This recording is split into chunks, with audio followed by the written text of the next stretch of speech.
John Scott, Lindsey, Moppert, Jonathan Acosta here following day one of Bill's mandatory minicamp. Let's start with some housekeeping notes, and that's attendance. Everyone here on the roster except for Christian Benford, an excused absence as he's dealing with a family matter. The number one thing, though, of guys on the field that popped, Sean McDermott saying before practice, and we saw him out there, Matt Milano participating in a limited fashion for the very first time since suffering that season-ending leg injury in London during week 5 here. I was over there focusing in on him. He looked pretty good. Not full go, not team activities yet. And Sean McDermott saying the plan is we'll see kind of how he feels here following one day of practices, and that will determine what he does the rest of the week here with minicamp scheduled for Wednesday and Thursday. And then they want him to be ramped up when the Bills start ramping things up at training camp. Incredibly encouraging note here right out the gate. Oh, yeah, absolutely. And although, again, you were watching him, I didn't necessarily see him out there on the field, but I heard from Terrell Bernard after practice, and he just talked about their duo and having him back out on the field. He talked about his presence and how much confidence he gets from just having his presence back out on the field, including that entire room as well. And I didn't watch Milano either, but I did watch him and Bernard play together for a short amount of time last season. When those two guys were on the field together, that's when that Bills defense was humming. You think about that opening night loss to the Jets, right? But then the 3 games they had after that, they stomped Washington, they stomped Las Vegas, they had the big win over Miami, and Milano and Bernard just looked like an incredible duo together. Well, Milano goes down, and then Bernard, here he comes, he flourishes, he fills in that void, he has an incredible season, he leads the team in tackles, and the whole time you're thinking, man, if Matt Milano was on the field with Terrell Bernard, could they have possibly beaten Kansas City? Well, now this thing with Milano now, he's ramping his way back up, and you're thinking, if the Bills can have Milano and Bernard healthy for a full season together, just imagine what that defense looks like next season. So the coming days and then all through training camp is as much about the physical side for Matt Milano getting back into it, but to your point, it's the mental side, developing the chemistry. Tremaine Edmonds, whatever you think of the way he played, they were side by side for so long that sort of chemistry and nonverbal communication that they were able to do in the middle of the Bills defense was so critical. That's still building here between Terrell Bernard and Matt Milano, but really encouraging news.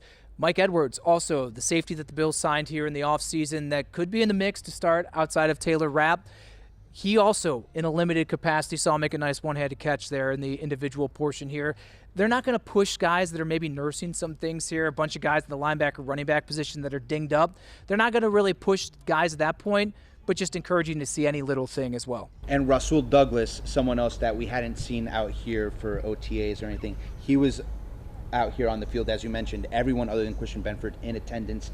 Douglas looked healthy. He actually had a really nice pass breakup on a throw to the outside, so certainly Douglas is someone that the Bills are excited to have back here as they start mandatory minicamp. Let's get into some of the action on the field. You mentioned Rasul Douglas, the defense winning the day once again, kind of a carryover from the last week of OTAs. Lindsey, is it as much the offense doesn't look good or maybe the defense is playing well? What did you see? You know what?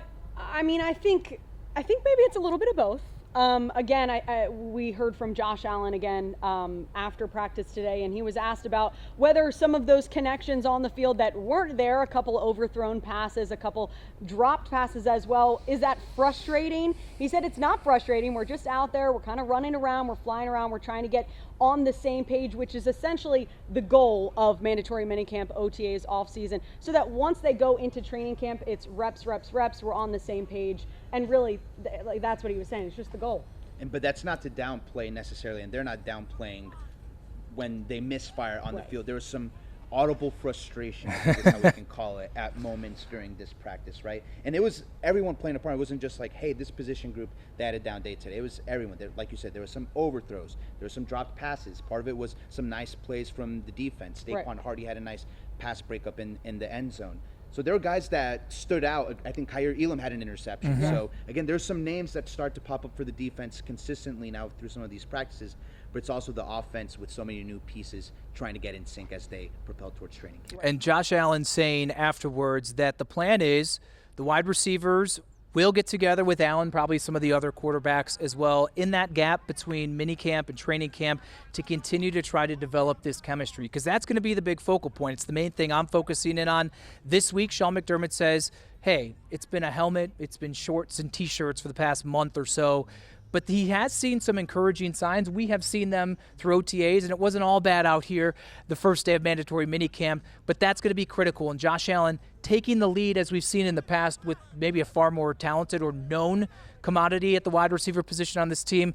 Good to see that that's something that's already in the mix these next 5 weeks or so during summer break. The pass not from Josh Allen, but one bright spot for the offense. Zach Davidson, tight end, made a nice touchdown leaping catch in the end zone. Immediately gets down and starts twerking. All of the teammates, start to have a laugh and comes back towards the sideline. And it really kind of showing a little bit of the personality and the way that a team kind of gels, chemistry builds. Comes to the sideline, gets some high fives from Dalton Kincaid and Dawson Knox, his teammates. And then Matt Collins is on the sideline telling them, hey, man, don't dap him up for that. That was all like, you can't dap him up for that. So just a nice lighthearted moment, but it was a really nice play by Davidson, a guy that has some size at that tight end position. And just on a day where the offense wasn't necessarily clicking on all cylinders, nice for them to have that sort of play. I wanted to add, too, something else Josh Allen had talked about was he said it was the main focus of his offseason was refining his throwing motion, which was an interesting take. We were kind of asking,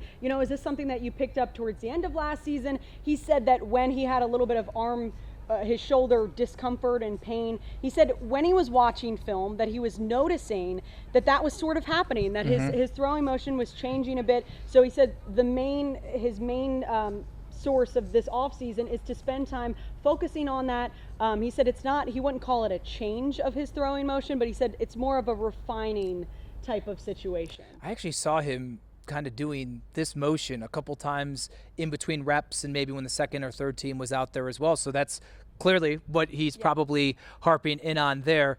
Let's go to the defensive side of things because your boy, Gable Steveson, we're going to go to you for the second straight week here. We finally heard from the former Olympian here for the first time of why is he deciding to go as an Olympic champion wrestler to playing football for the very first time, and just the thought process jumping off here of why and the challenges that lie ahead for him. Yeah, I think we should maybe discuss a little bit more about what he said rather than what we've seen, because again, he's not really participating in the team drills. He's still kind of getting a feel for himself. When I was out there watching him, he's doing the individual drills, and his teammate, like the guys out there on the line, like very supportive. They're like, good job, very vocal about that. Again, more one-on-one time with Sean McDermott. No surprise there, wrestling background. We did hear Sean McDermott also talk about him before we even went out there, saying that there are things that translate over from wrestling to football. Now, in terms of what I felt like was the biggest takeaway out of his conversation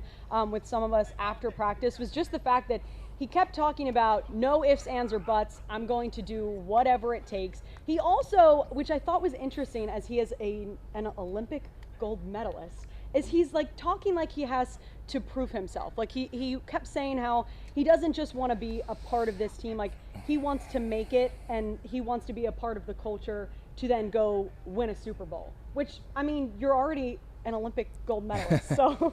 And to his credit, he's been staying later to kind of put in the work necessary, you would think, of someone just picking up the sport for the first time, because the way this works is they practice and then you start to see guys filter in through the field house, and then if guys want to put in a little extra work, you see them stay out with maybe some of their position coaches, and you see them go through individual drills. That's something that we've seen Steveson do. He's staying out there and kind of working through the arm movements and everything.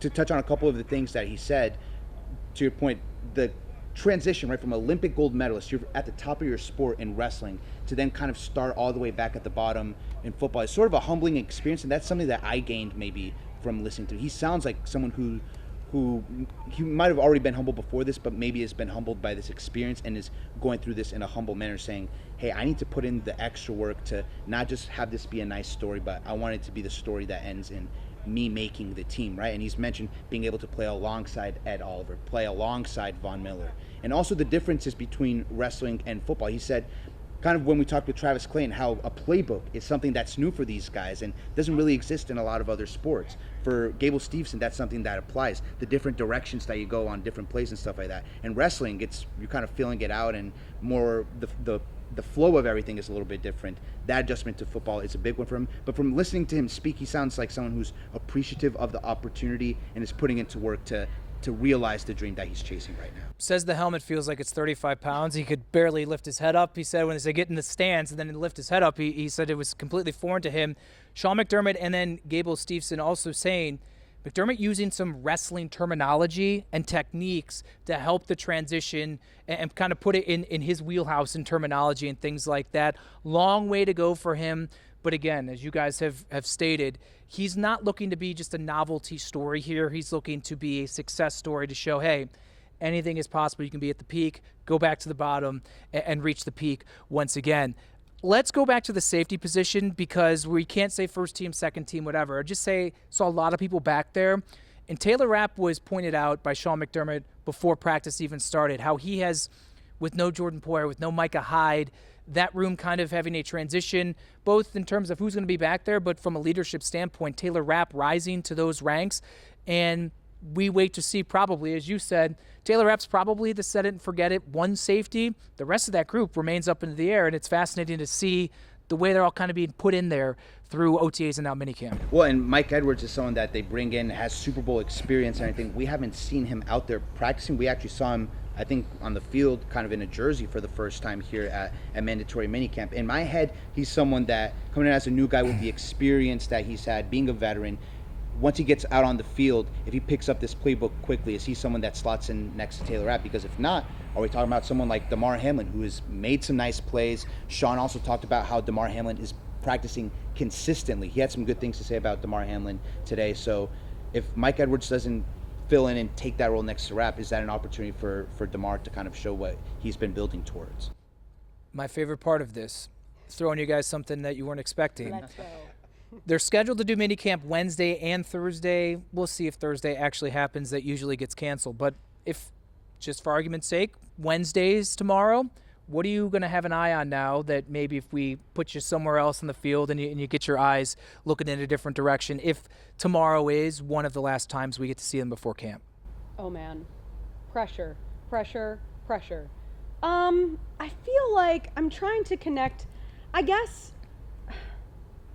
I don't know. There's too much to talk about. I guess too much is a lot. There's a lot of talk about the receiver room, and we get that. I don't know. I mean, maybe it goes back to, like we were talking about the safeties. Maybe I take a closer look at that and see kind of what you can pick up there. I think the receivers, you can only pick up so much from what you're seeing out there. And then also maybe some injury, seeing if maybe anyone's coming off that list, if they're, as you said, they're just kind of let them roll out and not really worry too much about it. I don't know, John. I don't know. I think, obviously, a couple points. The receivers are the big question. Something else on that front.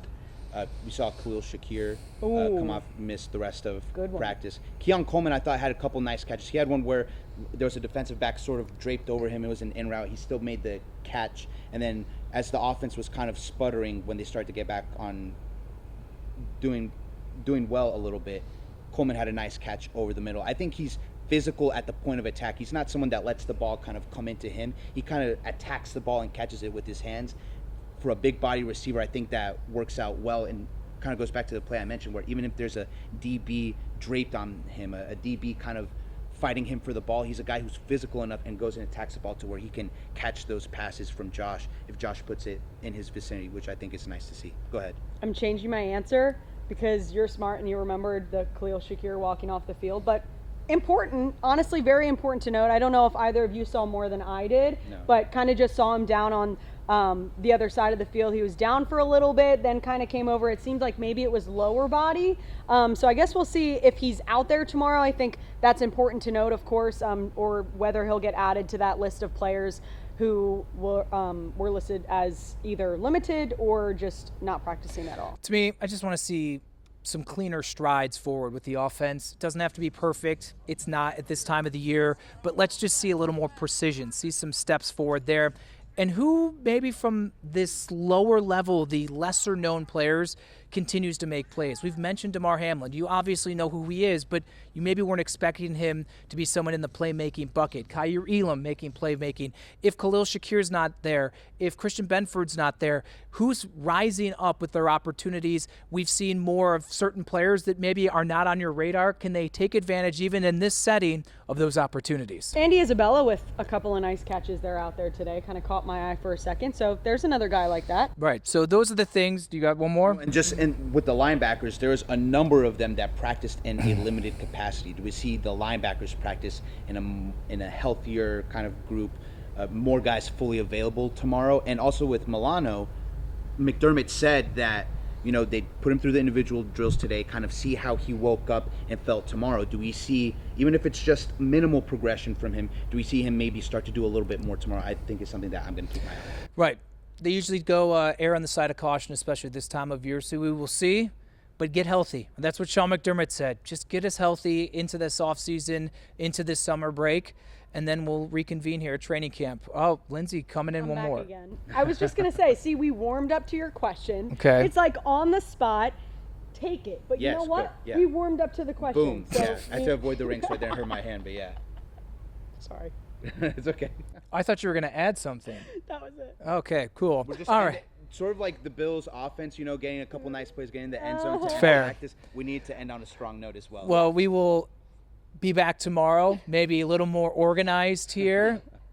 Who knows who Lindsey will be color coordinating with tomorrow? Yeah. It was me last week. Now it's Jonathan this week what here. I'm going to wear, so. Cool. We'd like to be surprised here. So that'll do it here from day one of mandatory minicamp with Jonathan Acosta, Lindsey Moppert. I'm John Scott for Channel 2 Sports.